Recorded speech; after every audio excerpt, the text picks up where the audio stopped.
నమస్కారం. నేను మీ స్వీయ వర్మ. ఈరోజు మనతో పాటు స్టూడియోలో ఉన్నారు విజయలక్ష్మి భట్టిప్రోలు గారు, ప్రముఖ ఆధ్యాత్మికవేత్త. నమస్కారం అమ్మా. నమస్కారం అమ్మా. ఎలా ఉన్నారమ్మా? బాగున్నానమ్మా, చాలా చక్కగా. అమ్మా, గోవింద నామం అసలు ఎలా పుట్టిందమ్మా? ఈ గోవింద నామం తొందరగా మనం కృష్ణుడికి కలుపుతాం. అంటే కృష్ణుడిని గోవిందుడు ఎందుకన్నారంటే గోవులని రక్షించాడు కనుక కృష్ణుడు ఆయనకి గోవిందుడు అనే పేరు వచ్చింది. ఈ గోవింద నామం మనకి లలితా సహస్రనామం, కృష్ణుడి కంటే ఇంకా ఎప్పుడుదో కదా లలితా సహస్రనామం, దాంట్లో కూడా కనిపిస్తుంది. ఆవిడకి ఒక ఉన్న వాటిల్లో గోవింద అనే నామం కనిపిస్తుంది. అంటే సృష్టికర్త్రి బ్రహ్మరూప గోప్త్రి గోవింద రూపిణి అనే ఒక నామంలో సృష్టి చేసేప్పుడు ఆవిడ బ్రహ్మలాగా ఉంటుందట. గోపనం చేసేటప్పుడు అంటే రక్షించేటప్పుడు గోవిందుడిలాగా ఉంటుంది. అంటే గోవిందుడు అంటే రక్షించేవాడు అని అర్థం. అక్కడ మనల్ని రక్షించేవాడు, అక్కడ గోవుల్ని రక్షించాడు కనుక గోవిందుడు అని కృష్ణుడికి పేరు. అందరినీ రక్షిస్తోంది కనుక లలితా పరమేశ్వరి గోవింద అనే నామం ఆవిడకి ఆ రకంగా వచ్చింది. అంటే ఆవిడ గోవింద రూపంలో అందరినీ రక్షిస్తుంది అని. ఈ గోవింద అంటే ఆ పదానికి అర్థం వల్ల రక్షణ కోరుకోవటమే. ఎవరైనా సరే గోవింద అని అరిస్తే రక్షణ కోసం పిలుస్తున్నారు అనమాట, హెల్ప్ అని SOS ఇచ్చినట్లుగా. ఈ రోజుకి మరి ఇప్పుడు చాలా తక్కువ. మా చిన్నప్పుడు ఎక్కువగా అనిపించేది.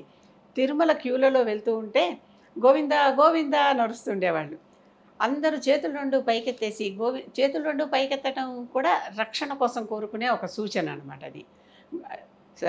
ఈ గోపికా స్త్రీలందరూ వస్త్రాపహరణం చేసినప్పుడు కృష్ణుడు చేతులు పైకెత్తి గోవింద మా వస్త్రాలు మాకు ఇచ్చేయని అడిగారట. చేతులు పైకెత్తేసాడు అనేటటువంటి ఒక ఫ్రేజ్ కూడా ఉంది మనకి. చేతులు ఎత్తేసాడు అంటే నేను ప్రస్తుతానికి అన్నీ ఓడిపోయాను, నా దగ్గర ఇంకేం శక్తి లేదు, నువ్వే వచ్చి నన్ను రక్షించాలి అని కోరుకోవటమే దానికి అర్థం. ఈ రకంగా గోవిందాకి అర్థం మన ఎక్కడ ఉన్నా ఎవరినైనా సరే రక్షించేవాడు గోవిందుడు. రక్షణ ఎవరికి అక్కర్లేదు, అందరికీ రక్షణ కావాల్సిందే కదా. కనుక ఆ రక్షణని మనకందరికీ ఇచ్చేవాడు గోవిందుడు. కనుక గోవిందాకి పదానికి అర్థం అది, అందుకోసం వచ్చింది. ఒకసారి ఒక రాక్షసుడు వచ్చి గోవుల్ని గోపాలకుల్ని అందరినీ కూడా అఘాసురుడు అంటారు, అందరినీ తినేశాడు. కొండ చిలువ అఘం అంటే తినేసి మరి ఈ కృష్ణుడు ఒకడు చూస్తూనే ఉన్నాడు. వాడిని నిర్జించాలి, కొంత సమయం పడుతుంది కనుక తనొక్కడే ఇంటికి వెళ్ళి ఇన్ని ఆవుల రూపాలు, ఇంతమంది గోపాలురు పిల్లలు అందరి రూపాలు ధరించి ఎవరిళ్ళకి వాళ్ళని వెళ్ళిపోయేలాగా తను ఒక్కడే అన్ని రూపాలు ధరించి వెళ్ళాడు. ఎంత గోపనం చేశాడు, ఎంత రక్షణ చేశాడు, ఎంత గోప్యంగా వీళ్ళందరినీ దాచాడు. తర్వాత అఘాసురుడిని చంపాక 6 నెలల తర్వాత వాళ్ళందరూ అసలు పిల్లలు బయటకు వచ్చారు, అసలు ఆవులును అన్నీను వచ్చాక అప్పుడు వాళ్ళందరూ ఎవరిళ్ళకి వాళ్ళు పంపించాడు. అప్పటిదాకా లోపల ఉన్న పిల్లల్ని రక్షించాడు, చనిపోకుండా గోవుల్ని రక్షించాడు. ఇక్కడ ఇంట్లో ఉన్న తల్లిదండ్రుల్ని కూడా బెంగపడకుండా పిల్లల్లాగానే ఉంటూ వాళ్ళకి హెల్ప్ చేశాడు. కనుక అటువంటి రక్షణనిచ్చేది గోవింద శబ్దం, గోవింద నామం. అటువంటి రక్షణనిచ్చే దేవత గోవిందుడు. ఆ గోవిందుడిని స్మరిస్తే ఎప్పుడైనా సరే కష్టం వచ్చినప్పుడు గోవింద అనుకుంటే చాలా కష్టం తీరిపోతుందని పేరు, దాని అర్థం అది. కాదమ్మా, మరి 7 కొండలు గోవింద నామంతో మారు మోగిపోతూ ఉంటుంది కదా ఎప్పుడు. అసలు మన గోవిందుడు, మన శ్రీనివాసుడు 7 కొండల మీదకి అసలు ఎలా వచ్చారమ్మా? శ్రీనివాసుడు 7 కొండల మీదకి రావడానికి ఒక చిన్న కథ ఉంది. ఆయనకి గోవిందుడు అనే పేరు రావడానికి మాత్రం కారణం ఆయన కూడా అందరినీ రక్షిస్తూ ఉండటమే. ఎందుకంటే కలో వెంకటనాయక, ఈ కలియుగంలో వెంకటేశ్వరుడే దేవుడు. ఒక్కొక్క యుగానికి ఒక్కొక్కళ్ళు కదమ్మా, ఆ యుగంలో వాళ్ళు వస్తారు, మనని రక్షిస్తారు.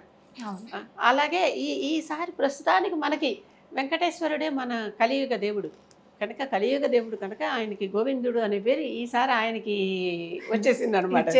అందుకని 7 కొండలు ఎక్కుతుంటే మీకు గోవింద గోవింద నామం ఎప్పుడు వినిపించడానికి కారణం ఈ రోజుల్లో అందరికీ భేషజాలు ఎక్కువైపోయాయి, ఇన్హిబిషన్స్ ఎక్కువైపోయాయి.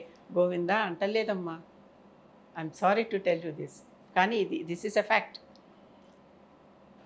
గోవింద అని ఎక్కడంటున్నారు, ఎవరంటున్నారు? లోపలికి వెళ్ళాక ఒక్క క్షణం దాన్ని పెట్టుకుంటున్నారు తప్పితే నామస్మరణ చేయటం మానేశారు. నామస్మరణే ధన్యోపాయం నహి పశ్యామో భవతరణే అంటుంది శాస్త్రం. నామస్మరణ కంటే ధన్యోపాయమైంది లేదుట ఈ భవసాగరాన్ని దాటడానికి. భవసాగరం అంటే సంసార సాగరం. ఇక ఎప్పుడు ఏదో ఒకటి వస్తూనే ఉంటాయి కదా, అలలు అంటే ఇబ్బందులు, కష్టాలు, అవసరాలు వస్తూనే ఉంటాయి కదా. వీటిని దాటడానికి నామస్మరణ ఒక్కటే హెల్ప్ చేస్తుంది అని చెప్తారు. కనుక ఆ నామస్మరణ చేయటం మానేశారు. ఇబ్బందులు పడుతూనే ఉన్నారు, తీర్చుకుంటూనే ఉన్నారు, కష్టాలు పడుతూనే ఉన్నారు, అనుభవిస్తూనే ఉన్నారు. నామస్మరణ చేయండి, ఆ కష్టం తెలియనట్టుగా పోతుంది. అది ఏడుకొండల మీదకి వెంకటేశ్వరుడు ఎలా వచ్చాడు? ఆ, భృగు మహర్షి వైకుంఠానికి వెళ్ళి విష్ణుమూర్తి వక్షస్థలం మీద, కుడివైపున వక్షస్థలం మీద తన్నాడు. తన్నేసరికి లక్ష్మీదేవి కోపం వచ్చింది. తన్నాడంటే దాని వెనకాల ఒక కథ ఉంది కదా. అసలు ముగ్గురు త్రిమూర్తుల్లో ఎవరు అసలైన మూర్తి ఈ యాగఫలాన్ని అందుకోవటానికి అని ఈ యాగం చేసేటటువంటి ఋషులందరూ భృగువుని వాళ్ళ రిప్రజెంటేటివ్గా వీళ్ళని పరీక్షించడానికి, త్రిమూర్తులను పరీక్షించడానికి పంపిస్తారు. బ్రహ్మం చూశాడు. ఆయన చక్కగా సరస్వతి సల్లాపాల్లో ఉన్నాడు, వీణలు వాయించుకుంటూ వేదాలు పలుకుంటూ. వచ్చిన ఆయన్ని గమనించలే. చీపో నీకు పూజ లేదన్నాడు, వచ్చేసాడు. శివుడి దగ్గరికి వచ్చాడు. వాళ్ళిద్దరూ ఏకాంతంలో ఉన్నారు, చూడటానికి వెళ్ళటానికి వీల్లేదన్నారు. అనేసరికి అసలు నీకు పూజే లేదు, పోనీ లింగానికి చేసుకోండి అంతే అన్నాడు, వచ్చేసాడు. వైకుంఠానికి వచ్చాడు. వీళ్ళిద్దరూ వీళ్ళ సరస్వ సల్లాపాల్లో ఉన్నారు. కోపం వచ్చేసింది. రెండింటిని తట్టుకున్నాక మూడో తట్టుకోలేక ఎత్తిపెట్టి గుండె మీద కాలుతో తన్నాడు విష్ణువుని. తనంగానే అక్కడ అమ్మవారు ఉండే ప్లేస్ అది. వెంకటేశ్వర స్వామికి ఇప్పుడు కూడా అక్కడ శ్రీవత్సం అంటారు. అక్కడ మత్స ఉంటుంది. ఆ మత్సే లక్ష్మీదేవి, ఆ గుర్తే లక్ష్మీదేవి. ఓ పుష్పం రూపంలో ఉంటుంది. లక్ష్మీదేవి ఆకారంలోనే ఉంటుంది తిరుమలలో. ఏ విష్ణు విగ్రహాలకు చూసినా అక్కడ లక్ష్మీదేవి శ్రీవత్స రూపంలో ఉంటుంది. శ్రీ అంటే లక్ష్మి కదా.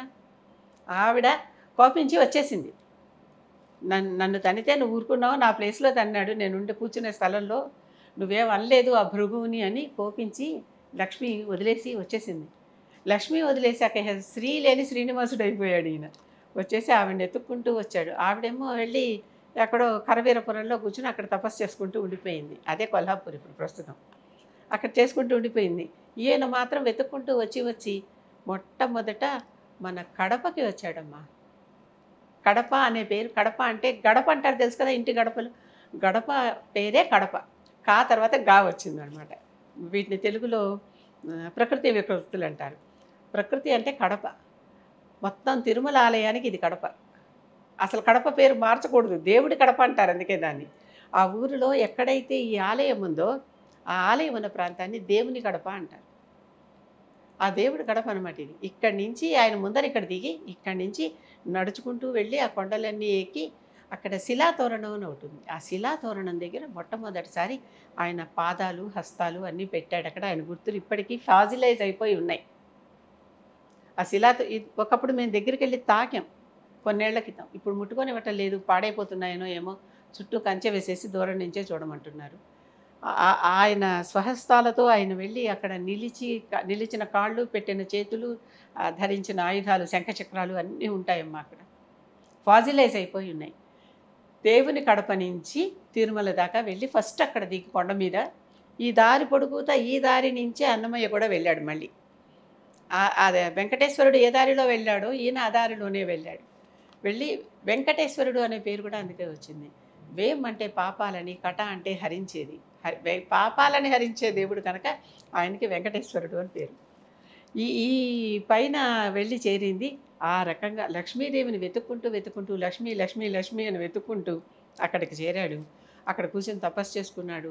చుట్టూ పుట్ట వచ్చేసింది. ఆ పుట్ట లోపల కూర్చుని ఈయన కూడా వాల్మీకి అంటే పుట్ట లోపల నుంచి వచ్చాడు కనుకే వాల్మీకి ఋషికి వాల్మీకి అని పేరు. అలాగే ఈయనకు కూడా ఆ పేరు రావడానికి కారణం ఆయన పుట్ట చుట్టూ పేరుకుపోయాక తర్వాత పుట్ట నుంచి తల పగలగొట్టి బయటికి తీశారు. ఆ కథ అంతా తెలుసుంటుంది కదా. ఆ విధంగా ఎలా చేరాడు అంటే ఆ విధంగా చేరాడు కొండ మీదకి. చాలా అద్భుతంగా చెప్పారమ్మా. ధన్యవాదాలు. నమస్కారం.